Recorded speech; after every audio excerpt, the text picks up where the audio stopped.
Thanks for having me. Tonight we're going to talk a little bit about writing so that they read it. And these they that I'm talking about are actually both the people and the search engines. So we're going to be talking a lot about the ins and outs of sharing content that gets picked up by the search engines and, as I said a minute ago, consumed by your tribe. Have you guys heard the word tribe before? You know that you want to get your followers online. So the key is obviously to make sure that people are finding your content. So you have to have a balance between talking to the search engines and also talking to the people, because if you only talk to the search engines, then people will get turned off, and if you only talk to the people, the search engines won't find you to get you in front of each other. So tonight we're going to talk about a few things. I'm going to talk about optimizing and helping you get heard online. We're going to dissect an actual social media post. We will talk about the principles of being a social savvy, what I call taming the social algorithm, so that you can actually, as I said, talk to the search engines and make sure that that content that you have that's so great actually gets in front of the people that you want to talk to. And of course, we're going to put it all together. We're going to talk a little bit about how you create that solid foundation so that people can actually find that, and basically that your online megaphone is really loud and clear. We're going to talk about repurposing your content because it makes no sense to put a lot of work into one piece of content and then have it just basically die. We're going to talk about how you can take that one piece of content and what we call repurposing it, using it on different channels, massaging it a little bit, and making it available on other channels. We're also going to talk about riding other content waves, and all these words probably don't make sense yet, but at the end of our presentation, I hope that everything does. If while we're talking you have questions, I'm very flexible. Don't hesitate to ask the question. I'll be happy to stop and try and make sure that everybody's on the same page. So let's start by talking about the 10 principles of being a social savvy. I want you guys to read these 9 words here and tell me, if you would, what comes to mind once you read some of these descriptions. Being concise, engaging, personal, relevant, timely, authentic, truthful, transparent, friendly. What comes to mind? Anybody? Boy Scouts. Yeah, good people, right? So do unto others as you'd have done unto you. That's really the bottom line when you come to being a social savvy. Making sure that you are sharing things because other people are sharing it as well. When we're talking about the nitty-gritty of actually doing social media like a social savvy, I'm going to share an online marketing toolkit so that you can see all of the different pieces that I've put together over time and research, trying to figure out which the right things are to use. So I'll be happy to share that with you. It's about using editorial calendars, content production, schedules, distribution schedules to make sure that you stay organized. Making sure that you avoid being quiet. It's a very constant thing that you have to make sure that you're ahead of the curve when you're actually looking at your channels, because what happens is that life gets busy. You have 18 million things to do, and all of a sudden your channels have been quiet for 3 days, 4 days, 5 days. That's not good. So you use things like Hootsuite to schedule posts out and make sure that you're always mindful of holidays and national events. When things go wrong in the country or different things like that, you need to make sure that you're looking through your posts and adjusting the schedule so that it doesn't interfere with things that are happening. You, of course, as a social savvy, want to always take advantage of telling your story, your brand story throughout the day. You basically, we had talked a little bit about different ways of doing that when I was here with Jerry, but giving a behind the scenes, a day in the life kind of a look into what's happening at your location, in your business, showing people what the real side of you is so that they can actually connect with you. Those are the things that you can add to your list. You're going to add PR, communications, sales, news reporter. Essentially, you're looking at everything through the eyes of a news reporter and making sure that as you look around, you're looking at ways of telling your story. For me, if I'm driving down the road and branding is important to me, I see, I took a picture on my way here of a truck that was wrapped, and I thought it was really great, and they had done a neat thing. On the windshield backwards, it said landscape experts. So when I was looking in my mirror, I see landscape experts. It was really neat. So I'm going to post something like that on one of my channels because that's important to me and it's important to my audience. So every time you see an opportunity to tell that story, ride that wave. We'll keep talking about those things. So the most important part about being a social savvy, of course, is keeping it social. A lot of people forget that is the most important part about social media, is actually socializing when you're on there. They think that it's just a place to put their content out, keep talking, but what the real secret sauce to it is actually engaging with other people's content and then riding those waves of the other content. So let's try and look at a really great post. I wrote an article on LinkedIn about this. It impressed me so much. This, just for transparency, DHS equipment was one of my old clients, and of course we keep up and I see their things on social media. He trained with me on how to do things, so I was impressed when I saw this because he had really knocked it out of the park. This one post, if you can see it, is an image of some construction workers in the back. There's some concrete blocks in the front, and it says, "Cutting block? Check out our concrete saw parts for most major brands," and a link. Could not be a more perfect post. So I went into a lot of detail about why. First thing, obviously it was visually appealing. This image with the black and white, the orange, of course, is my box, but the image with the color logo, it looks great, and that was the first step to making it really stand out. Then, I'm sorry, can you tell me where it was posted? Was this a Facebook post or? Yes, I'm sorry. It was a Facebook post, and I wrote a LinkedIn article, and then these are all images. By the way, all of the resources and everything that I'm sharing tonight is on a Pinterest board that I created specifically for this workshop. So you'll be able to find all of these images and the actual, be able to read them with a little bit more thought. How can we find them? I will share the link to the Pinterest board, and I also put it on the event for the Facebook event. So the links are right there on the Facebook event as well. And if it's okay with everybody, I'll share the email addresses. I'll share the sign-in sheet with them. Great. Is that okay? Yeah, I'll be happy to share the links and everything with you guys.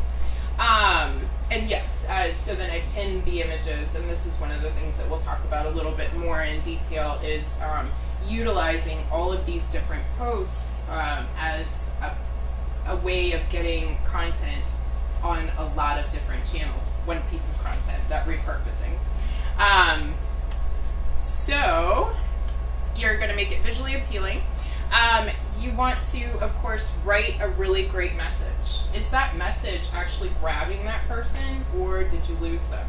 If you're not getting somebody to engage, and who knows what the 3 things are that you can get people to engage with. How do you get engagement? Liking, commenting, and sharing. If you're not getting that kind of engagement, and I often talk about Facebook as the main part because 90% of social media happens on Facebook.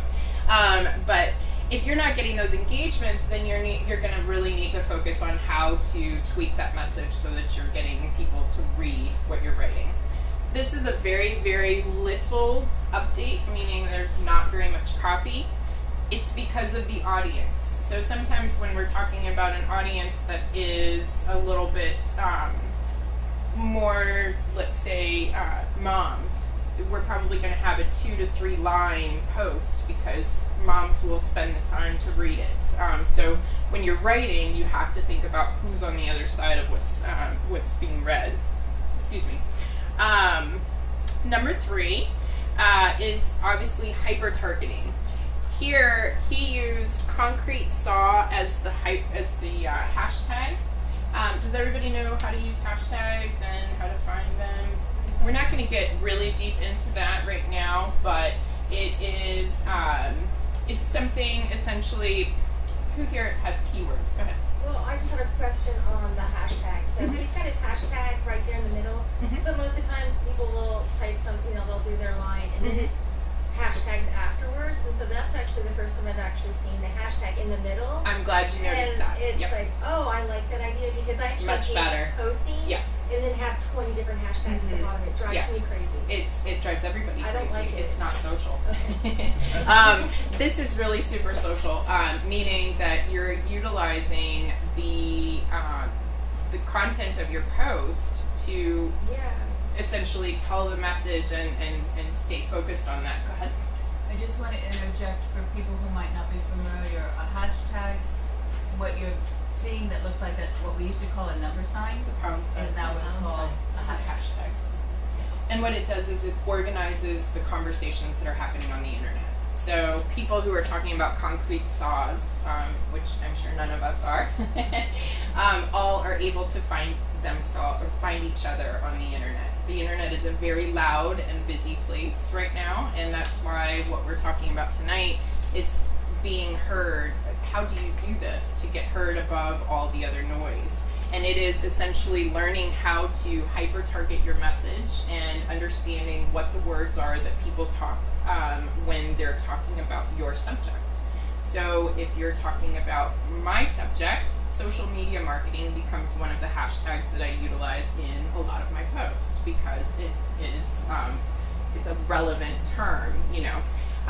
So we're talking about what I call, or not what I call, this is definitely somebody else's words, long tail keywords versus just keywords. So a long tail keyword is going to be concrete saw or concrete saw parts, not saws.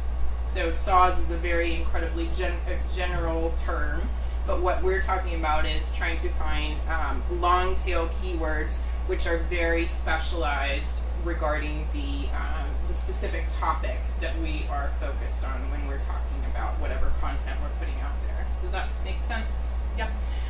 Okay, so the second part of this step 3 is to match the communication style in the language of your tribe. Again, if you don't know how artists talk to each other or geeks talk to each other, you walk into the busy room and they know that you're an outsider, right? So you're not really going to actually be able to connect with people unless you're speaking the same language and making sure that that communication style is coming across loud and clear. A lot of times what I find is that people don't realize that social media is taking what we do in person and the impact of making a mistake, a social faux pas online is 10 times as great as it would be in person because tone does not come across in something that's written. And so many other nuances of communication don't come across. So when you're thinking about what you're doing online, you need to really be very, very mindful of being a good person. And we go back to the being authentic, truthful, transparent, these kinds of things, and making sure that what comes across when you're actually posting something is all of those things, because people can spot a phony in 10 seconds online. Hopefully you guys have not had that experience. Go ahead. Well, usually a lot of people say I'm a newbie, I'm new here, so that's usually, so if they make a mistake, people, Oh, don't yeah, understand, yeah. But the types of mistakes I'm talking about really aren't about a mistake in posting something. It's just the way that you're talking. So walking into the Twitter bar and screaming, using capitals or things like that. It's those kinds of nuances that are really important not to do. So learning that Twitter is not a place where you post 10 long messages in a row, because Twitter followers are looking for 140 characters once. If you're on Facebook, the message is a little longer. Pinterest, of course, you're shortening the message. So each channel, you have to sort of, as a social media savvy, really understand the different nuances that make up the different audiences, and make sure that when you are visiting and hanging out in these channels, that you're doing it appropriately and that you're not making waves for no reason, because it just will turn people off to your brand. Go ahead. I was going to say sometimes the lingo is usually using acronyms. Yeah. Like LCS for long chains or whatever it would be. So you can use it, but you also, for the sake of the search engines, you have to also spell out long search. Actually, for example, one of my clients, a really important term for them is customer service and customer experience. And customer experience is now CSX. It used to be customer experience, but you're typing out a hashtag that's 14 characters long or 17 characters long, and now it's 3 characters long, because again, on Twitter you have such a short amount of space, real estate. So I do agree with you, but you have to do your research and make those long tail keyword lists a living and breathing document that just consistently changes. Because if you start with a list that you had a year ago, it's completely out of date. You might have, a basis there, but you need to add things to it and make sure that you're staying current with all the hashtags as they change. Is there a difference between, when you're doing a Facebook post, you can comment in the body of a post, or you can comment, like if there are multiple images on that post, or, does it matter where you put that hashtag? Is it going to be picked up whether it's I see what you're saying. So of a photo versus part of a part of the body of text like this one is. So one hashtag isn't going to make it get picked up. It's a consistent effort in a lot of different things. So yeah, the hashtag in the comments will work, and it will also work in the post itself. Or if it's like a description on a photo, it's going to be picked up kind of the same way. Yeah, the comments I don't think are getting searched as deeply yet. Okay. Don't quote me on that, but I would imagine that they what they're starting to do is get the comments, and you can check this setting on your Facebook page. Find out if the relevant comments are displaying first, or if it's actually displaying your comments in timeline. And you want to display the relevant comments, because the ones that are getting the most interaction are the ones that you want people to see. So I guess long way around the question. I would imagine that in order of importance, the hashtags are going to be the most valuable in the actual post. Okay. Second would be in the image, description, and then third in the comments. I imagine there's some impact there, but not a lot. The point being, you just want to use the language, and don't worry too much about the hashtags, but use it as part of the description. Your point, don't put it at the end. It's a really bad way of doing it. That does that. But that's an Instagram thing. It makes sense on Instagram. Yeah, but her Instagram goes over to it's all that's a mistake. You need to stop auto posting on different channels. It really, for some people it works. I think it makes more sense to tailor the message per channel, and make sure that you're, again, sort of participating in the right way per channel. Right. So when I Instagram, I don't always share to Facebook, because I've got the same people on Facebook on Instagram. Right. And so it's kind of obnoxious, right? Yeah. Boring. Right. And so that's what you sort of have to think about when you're sharing something. Am I being engaging. Right. I mean, like, you know, this makes sense. So yeah, I wouldn't do it that way. Because they keep seeing your stuff everywhere. Yeah, it's annoying. Yeah. You have to do, and it shouldn't be the same thing everywhere. And that's the point. Is like you have to repurpose that one post and change it a little bit. Could you? Yeah. No. Could you please tell us, those of us who don't know about hashtag? The only thing I know about hashtag is that you put it in front of somebody's name, and what that does is then they get something comes up in their email that you've hashtagged it. But for any other purpose, what does it do? Where does it go? So we're talking about two different things there. It's a hashtag and a tag. The tag is when you tag somebody and they get a notification that you mentioned them or that you included them. Don't they use the same thing? No, the one you're talking about is the at signs. Yeah, that one.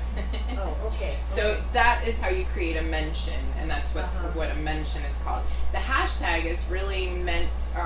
It's nothing complicated. I mean, again, it's just simply what's your main long tail keyword? What's your main word? My favorite.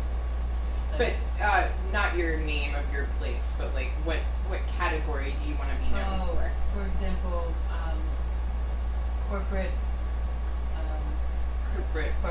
art. So Fine art printing. Fine art printing, those kinds of things. It's really more categories, and the reason it's called a hashtag is because it's all run together, and that's how the search engines understand. Oh, so it's just for the search engine. Yeah, and to save space a little bit. And for what To else? save space a little bit. To save space. But Yeah.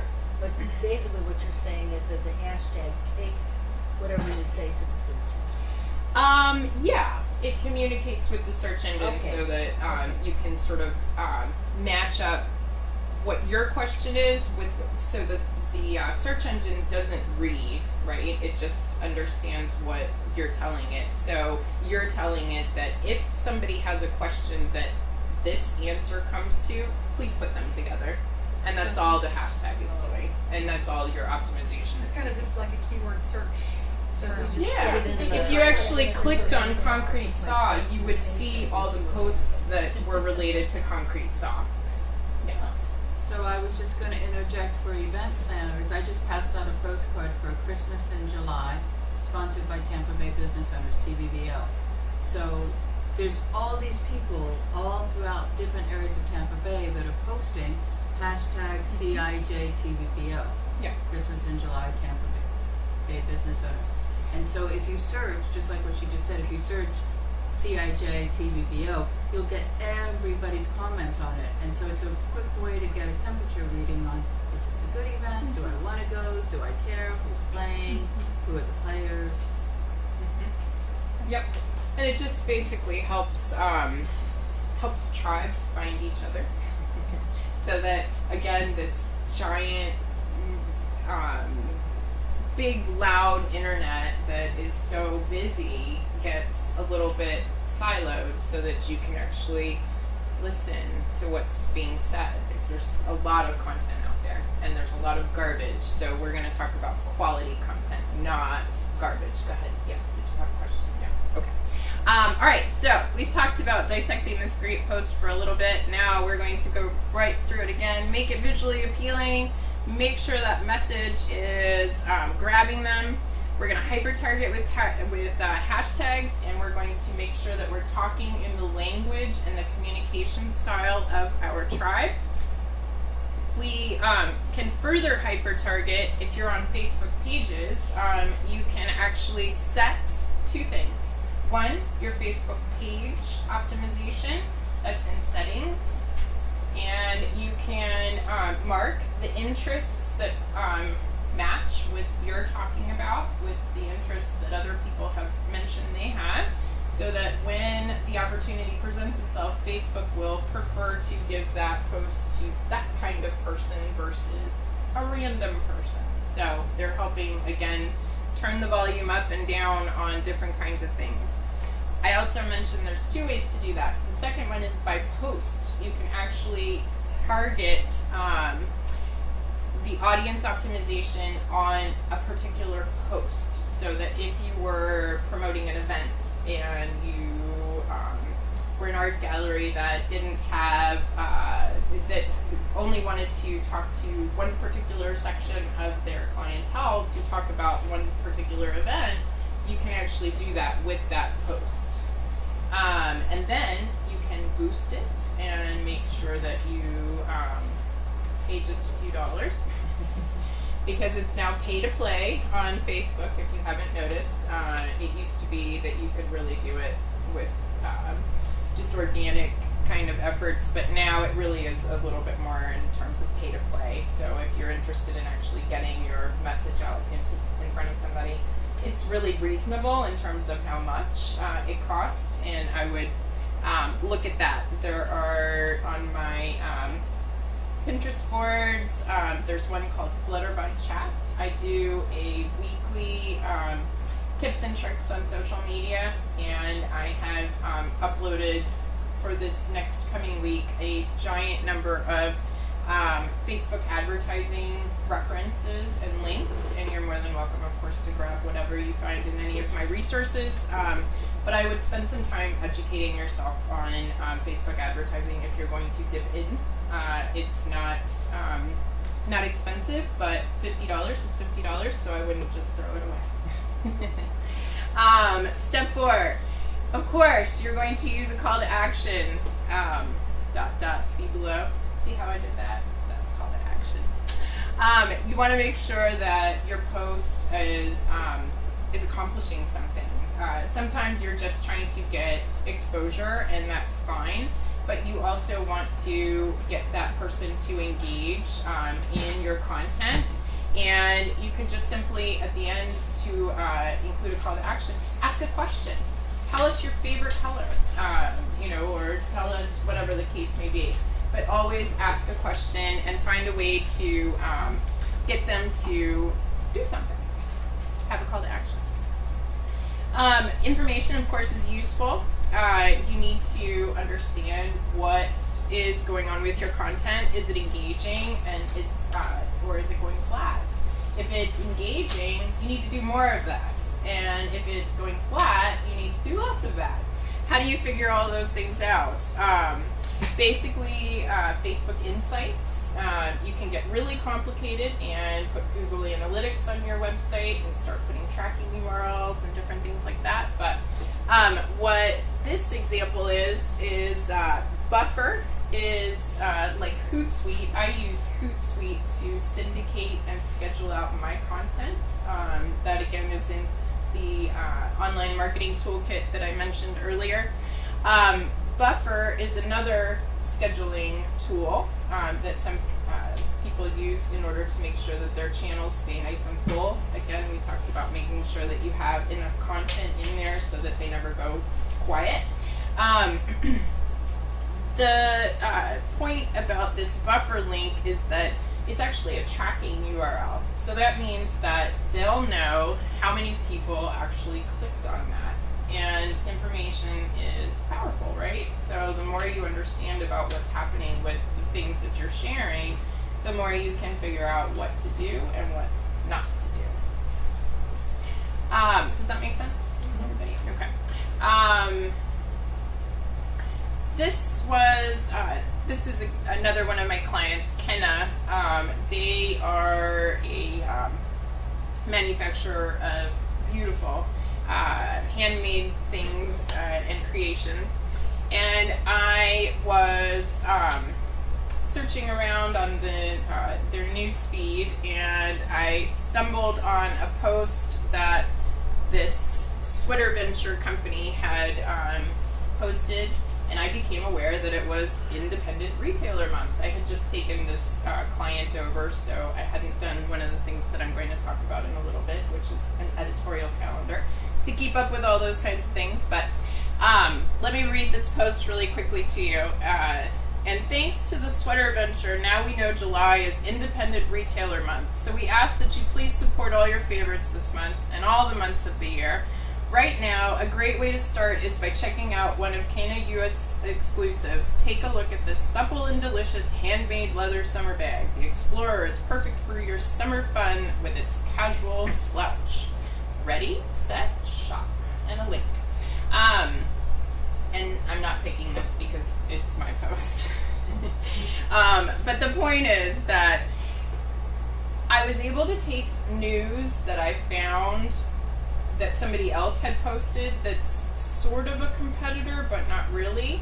And I was able to turn it into a helpful tip for my readers that are in Kenna's audience. So there are a few things I want to point out about this post. If you haven't on Facebook started using that, the feelings and things like that, does everybody know what you're talking about? I put, see how it says Celebrating Independent Retailer Month there? I made that up, but you can, essentially tell Facebook to add something else to your post by typing it in where it says feeling. So, How does that help? it helps Facebook understand what you're doing, and it also adds additional juice to their algorithm.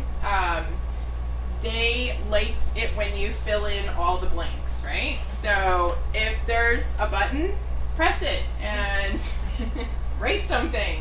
Of course, make it logical and make it relevant to this, but there is a button. It's a smiley face, and it says feeling, and you can put in that you're feeling a certain way, or you're celebrating a birthday, or you're meeting with great clients. There's all kinds of different things that you can choose right there. So I wanted to mention that, and then the sweater venture. See how it's blue? You were talking, I'm sorry I didn't catch your name a little earlier, but you were talking about tagging or a mention. That, I put the @ sign, and then I started typing the sweater venture, and I picked that from the drop down. The reason you do that is because mentions allow that other company to be notified that you're talking about them, and perhaps come back in and get engaged in my post. What happened? The sweater venture liked my post, and then this post all got in front of their people. So that's how social media works. And so I created this hashtag Independent Retailer Month there, so that I could sort of craft the message around the newsworthy item. So hope that makes sense. But find ways to tell your story through whatever other people are talking about and throughout the day. There's always a way to spin it, is what I call it, and I think most people would. But spin it in your favor. Definitely, find a way to ride that wave, and we'll talk more about that in just a few minutes. I'm sorry. Can I Yeah, ask a question? of course. When you're using the @ sign to tag and the Yeah. body of your post, so you don't have to type like You have to do code. you don't have to. So you There's don't have to no do code. and you wouldn't have to do. HTML? If I wanted to tag somebody who also had like a page, not an individual but a page, another Facebook page. Yeah. If it's Facebook, when you start typing it out, it'll pop up. If it doesn't, then put that @ sign and then okay. No Yeah, space. it doesn't when I do it on a personal post on my own personal page, but when I'm doing it on my page, or it's a page. A group. It's a page. It's okay. It hasn't been working, and there's a particular business in Safety Harbor that doesn't really, we run a rescue, that does a really good job of promoting our rescue dogs, and Yeah. trying to. And they Oh, have that their happens tag to me tag sometimes. Because you can set yourself not to be tagged. Yeah, they have to, like, Oh no, I'm sure they want to No. tag. I found that when I'm making an assumption about what their Facebook page name is, I'm totally wrong, and it's like Humane Society of da-da-da, and it's like HCCC, and then okay. you have to find it. So if you go to Google, make sure you go to their website and then click their Facebook link off of there, look in the URL bar, Okay. and then type in exactly what the URL bar says. Okay. You don't even have to go to their website. Go to Google and then type Facebook. Well, whatever. Got You know, it. the point being, but make sure you look at the URL bar because you'll find that it's probably a little different than whatever it is that you're thinking it might be. Okay. And if it's not, contact me. I'll be happy to try and figure it out. Okay. I love mysteries like that.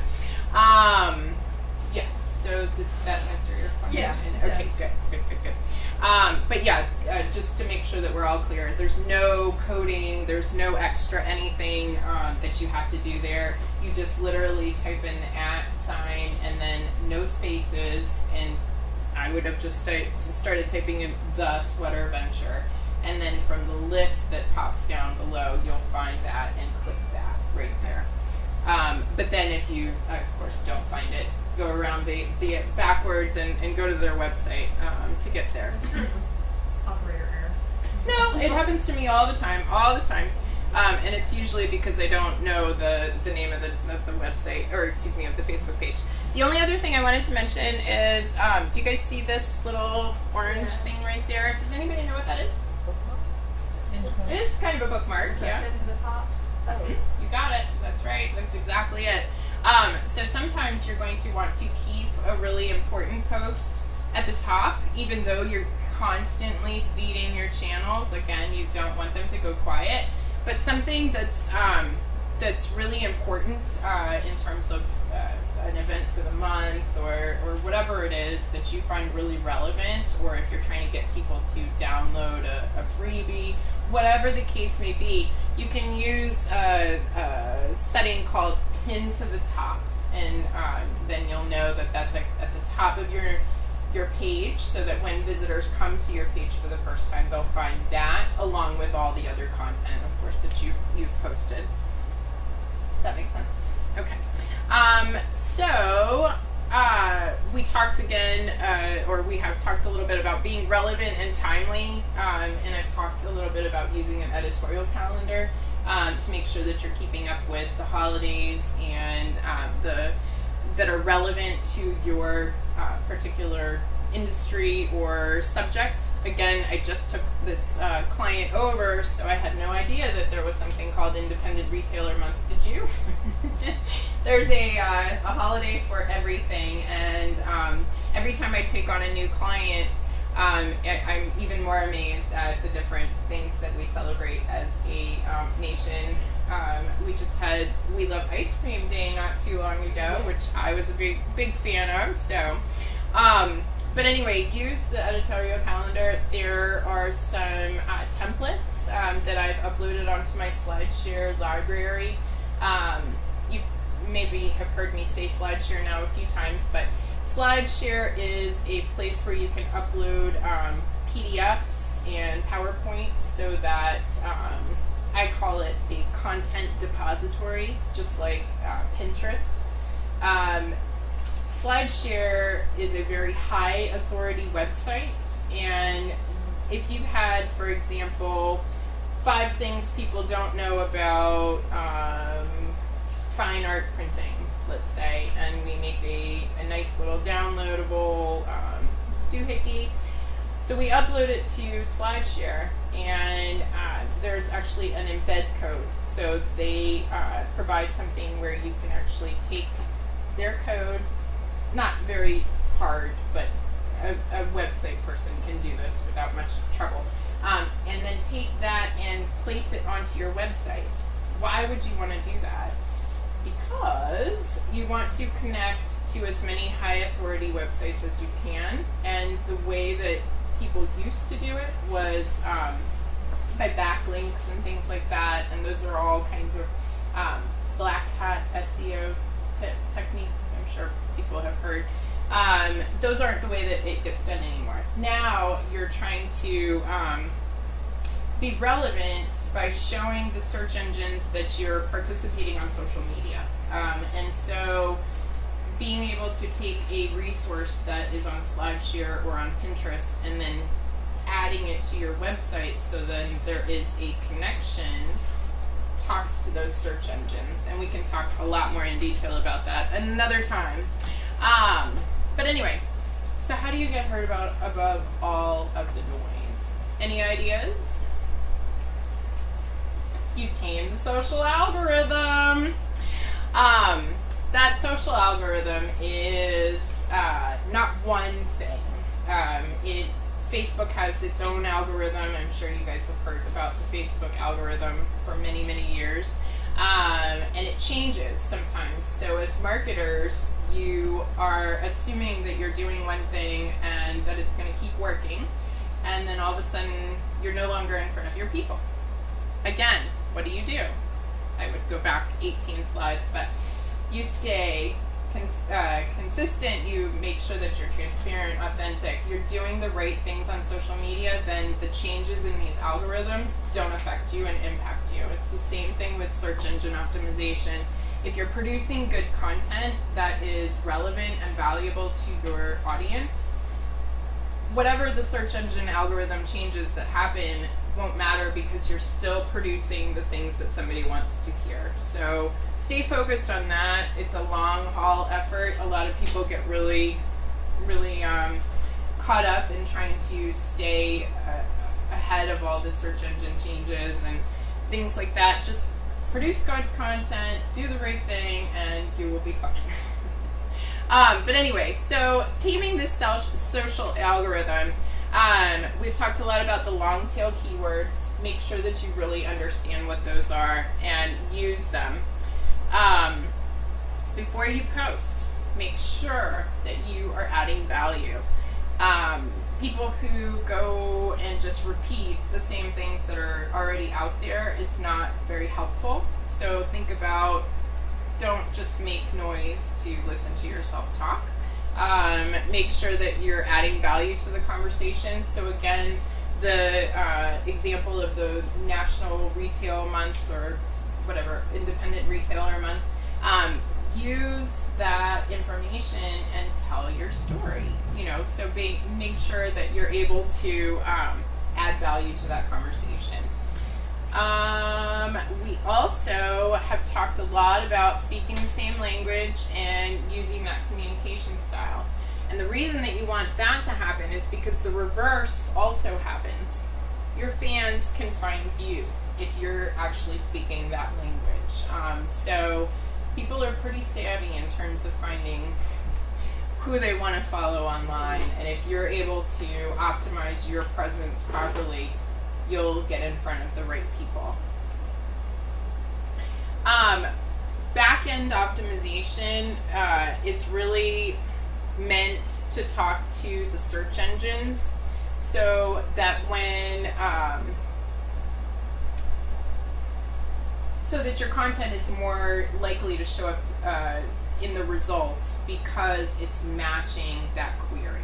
So what you do on the back end in terms of optimization is make sure, like I said a minute ago with Facebook, if there's a space for it, fill it in. I notice a lot of times when I take over something for a client that they've uploaded all kinds of content but didn't add a description or didn't put any tags in and didn't do a category or whatever the case may be. Wherever these fields are, always try and fill them in with the most relevant, helpful information so that the search engines understand what you're talking about and the user gets matched up with that content.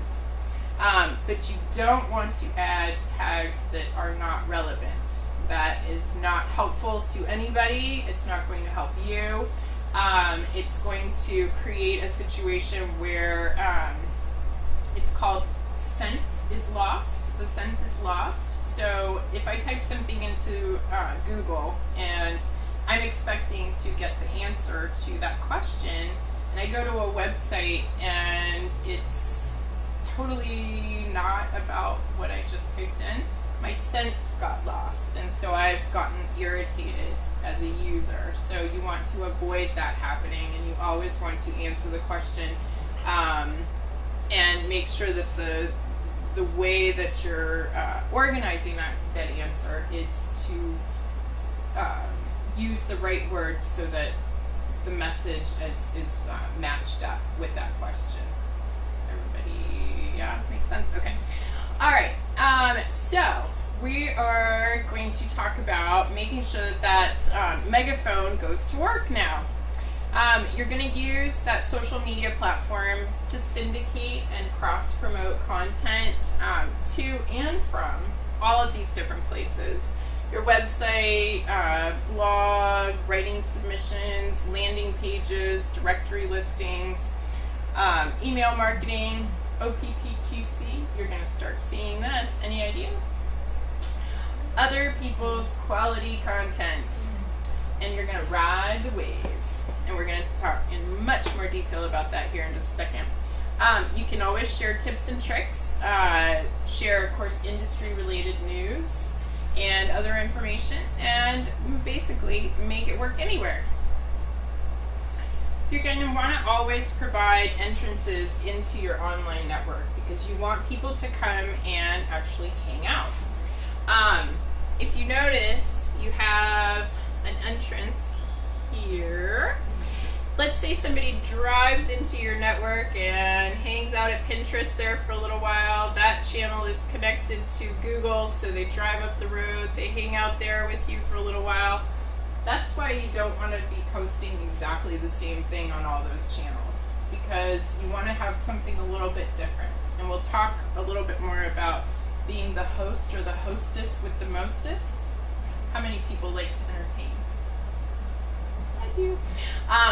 I like it when people come to my house and they enjoy themselves and they have a unique experience. And so what you're trying to do when you're thinking about being a social savvy is entertaining and having people come to your channels and making it fun, making it somewhere that people want to come back. Because if they don't, you're basically just losing an opportunity for a potential engagement there. Okay. Excuse me. Once they're in your network, as we talked about just a second ago, you want to keep them moving around and, of course, engaging. You want them to actually do something. Again, all of these resources are on the Pinterest board, and I'll be happy to share any additional resources as well. This is one of my awesome clients, Rock Solid Fitness. If you guys know of them, they're right around the corner here. We set up their, and we're organizing and setting up all of their social media platform. But basically, this was an example of how you could take blog posts and push it out into so many different channels. Blog posts could get a video created out of it that goes along with the blog post. Then the video could get tweeted. The whole blog could have 5 tips that come out of it, and that gets uploaded to SlideShare. Basically, you're repurposing the same things over and over, but finding a way to tailor the message for the right channel. Everybody good? All right. So it's important to have a plan, and making sure that that content megaphone is working is important by deciding how you're going to organize that launch, if you will, and we'll call each a launch. You're going to want to make sure that there's a good path for the person to follow. So if you have a post on Facebook and that's boosted, that links over to a landing page. I like lead pages to create landing pages. And that landing page is optimized with a call to action. Once they complete that action, they go from the action into your social media platform. So you want to make sure that whatever you're doing online is organized, that you have a plan, and that you've really laid out what your strategy is with regard to any promotional posts that you're going to do. You also, of course, want to make sure that there is a solid foundation in place so that your content and online megaphone can work. We've talked about the content production schedule, the distribution schedule, the editorial calendar, the syndication tool. I use Hootsuite. We mentioned Buffer a little while ago. Of course, having social savviness is a very important key. Making sure that you're curating quality content and that you have lead funnels in place that don't have leaks. Basically, these are lead funnels. You need to put together a plan so that if you have something on your website that somebody downloads, where do they get that? Where do they go from there? Once they download it, are you going to contact them again? You need to have a plan in place so that you can not lose the juice that you're creating. Okay, and we want to make sure that the social media platform is optimized, that your site is optimized. You, of course, need to determine budget, what content, and of course that process that you're going to follow. So, we're going to talk a little bit more in depth about what you can do to make all of this happen.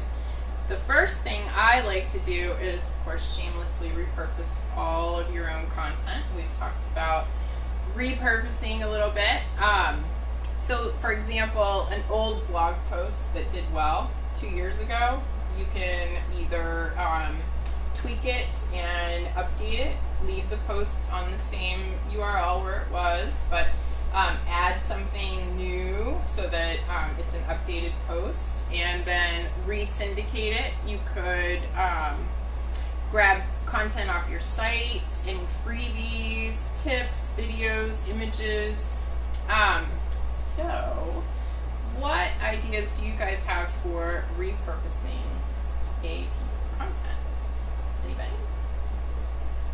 Anybody, anything? So let me tell you an idea. So blank. Go ahead. No, I'm like so blank. Oh, okay. You're like, oh, no. All right. She has something.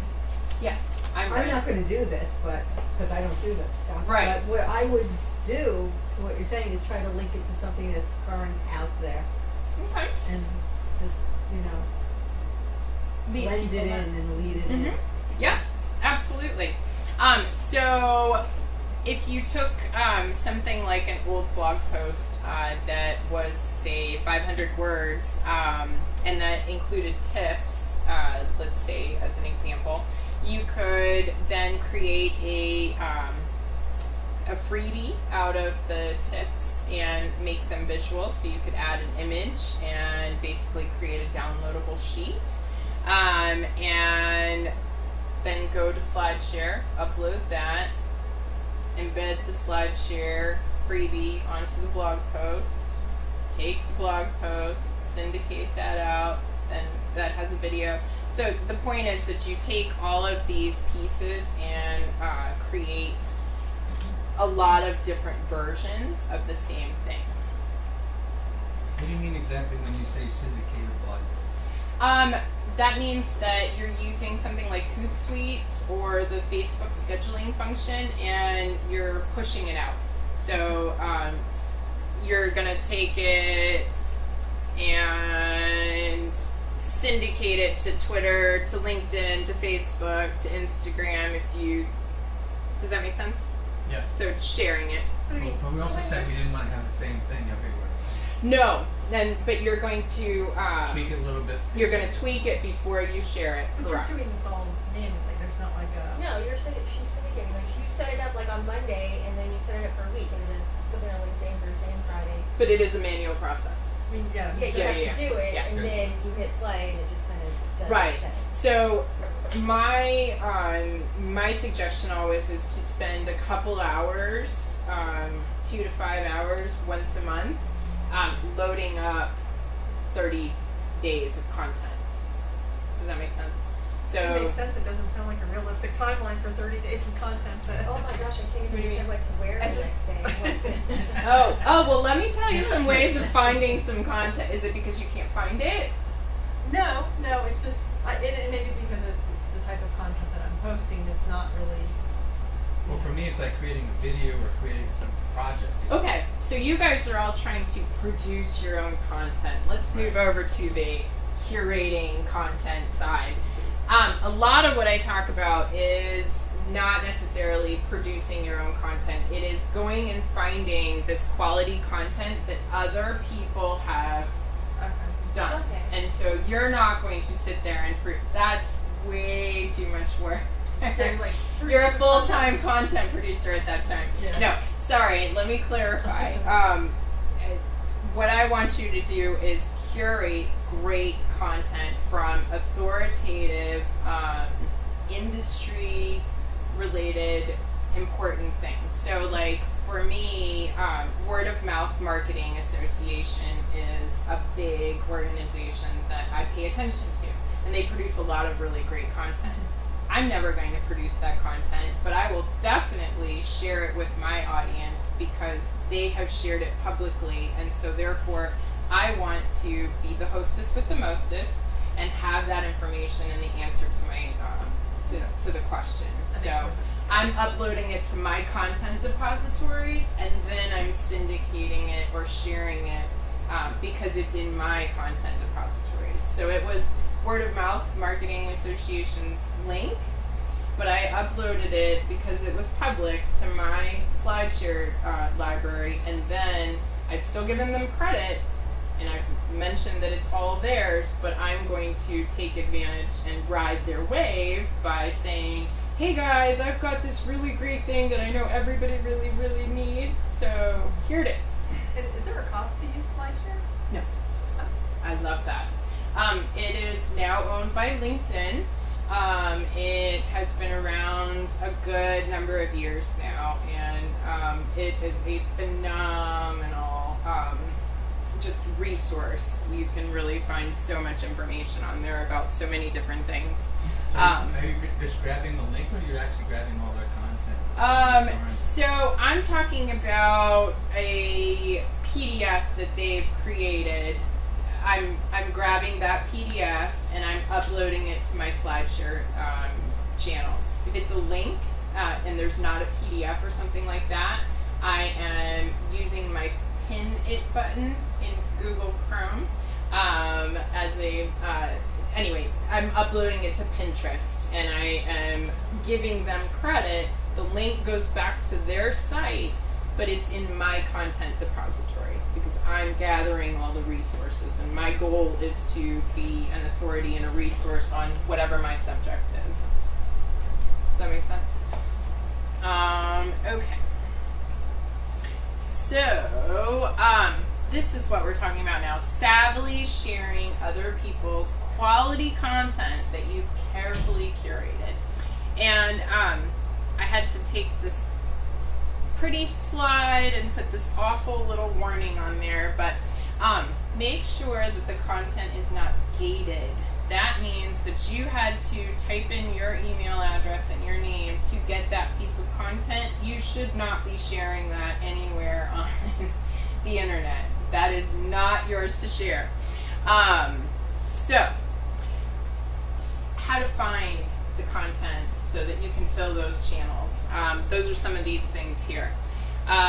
If you start typing into Google some of your questions that perhaps the FAQs that maybe your customers have, you'll find answers from other entities that may be an industry authority. You could use that and reshare that. You can look at trending topics on social media news feeds to see if there's a way to, again, position that story so that it makes sense, from your perspective. Of course, getting social, making sure that you're looking at the news feeds and engaging in that content. This sometimes doesn't make sense when I say this, but you need to turn the volume up and down on your news feeds, and that means that you're going to listen to the entities that are relevant to you. So you need to go like those pages and allow the notifications in your page. You might also want to listen to what your competitors are doing, because there's no rule that says that you can't. Anyway, when you're going through what you're connecting to in social media channels, that is what fills your news feed. And so that's how you turn the volume up and down, by liking the right kinds of content that are going to be helpful so that you can find something to reshare. Does that make sense? If you haven't, I would set up something called Google Alerts. You just go to google.com/alerts, and you can get links to relevant information right into your inbox, and then use that as a great place to find possible things to share. You're going to, of course, subscribe to a lot of newsletters and different things like that. Industry standards, competitors, we talked about that. I always set up one email address for all social media types of transactions, if you will, for logins and notifications to be received.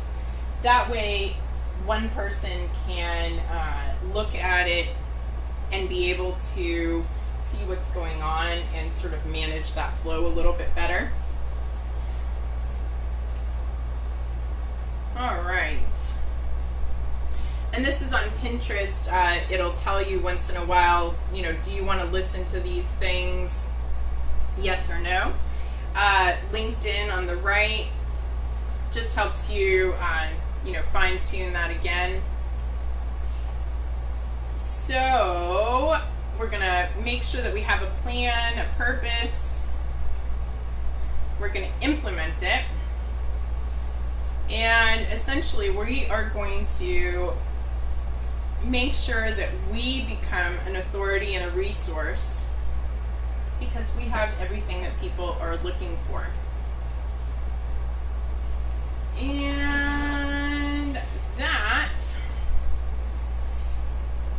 you don't want to have a sales funnel that leaks. So make sure that everything makes sense there. And I thank you. Well, I think this has been a lot of really great information. How about you guys?